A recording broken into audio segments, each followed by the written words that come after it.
네, 다음 주에는 약한 혼조세 정도가 예상된다 그렇게 볼 수가 있겠는데요.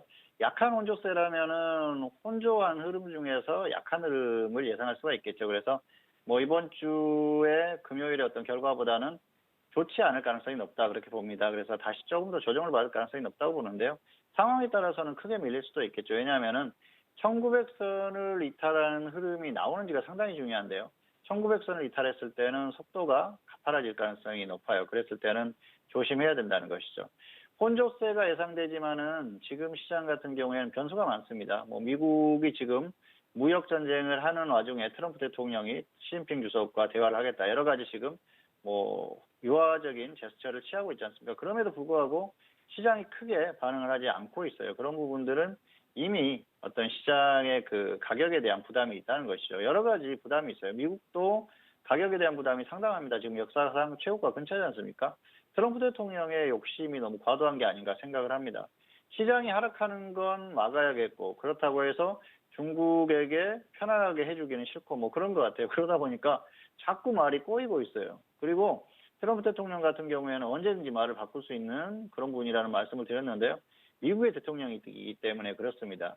뭐 미국의 대통령이 아니고 다른 어떤 나라의 대통령이었다면 그렇게 말을 계속 바꿀 수도 없겠죠. 어제 이 말하고 오늘 이 말하고 이렇게 하지는 못할 텐데요.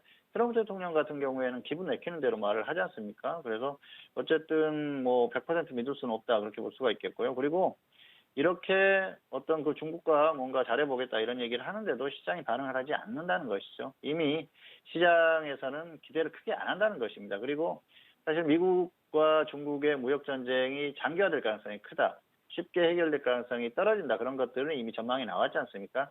그런 부분들이 전반적으로 시장의 흐름에 영향을 미치는 그런 상황입니다. 그래서 크게 좋을 게 없고요. 그리고 뭐 중국 쪽에서도 분위기가 안 좋지 않습니까? 홍콩 사태도 있고요. 특히 한국 같은 경우에는 일본 쪽과의 어떤 마찰 그런 것들이 이어지고 있어요.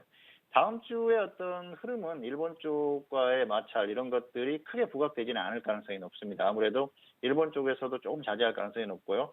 한국도 특별히 뭐 자극할 것 같지는 않습니다. 다만 이 한국 정부에서 오히려 뭐 어떤 그 강성 발언이 나온다고 하면 그때는 또 분위기가 좋지 않게 되겠죠. 어쨌든 전반적으로 한국 시장을 바라보는 어떤 그 외국인들의 시선 그리고 그런 것들이 시장의 어떤 수급적인 흐름으로 나오는 이런 여러 가지 상황 그리고 최근에 한국 시장의 흐름의 어떤 모습 이런 것들을 봤을 때는 약하다는 것입니다. 결국은 해외 증시보다 약하고요. 한국 시장 자체적으로 상승할 만한 그런 요인이 없기 때문에 약한 흐름이 예상되고요. 추세적으로는 더 빠질 가능성이 뭐 분명하다 그렇게 볼 수가 있겠는데요.